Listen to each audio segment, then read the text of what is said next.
Siapa sangka gulma atau tanaman liar eceng gondok yang tumbuh di Desa Kubu, Kecamatan Arongan Lambale, Aceh Barat, ternyata berguna bagi masyarakat setempat. Dulunya menjadi hama pengganggu saat banjir melanda, kini diubah menjadi kerajinan tangan kreatif atau handicraft.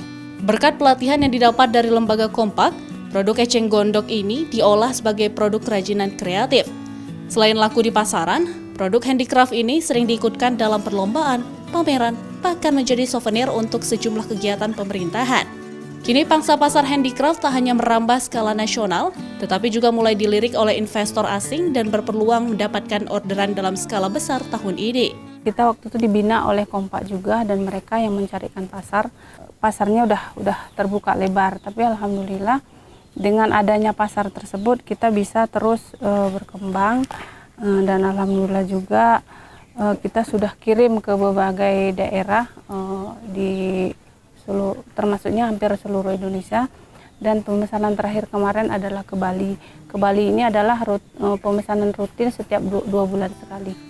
Setiap harinya ibu rumah tangga di sana berkumpul untuk menganyam eceng gondok yang sudah dikeringkan agar dibentuk sesuai produk kerajinan tangan yang dipesan. Adapun bentuk produk yang sudah berhasil dibuat seperti baki atau nampan, tikar, kursi, vas bunga, cermin, keranjang baju, kotak tisu, serta bentuk hiasan rumah lainnya.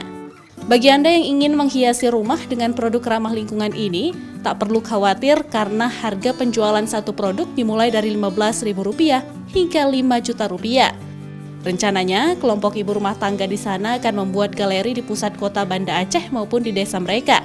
Namun, kini mereka terkendala modal pemasaran dalam skala besar karena mereka masih membutuhkan sumber daya manusia yang lebih banyak, terutama yang mampu menyuplai bahan baku dasar berupa eceng gondok kering.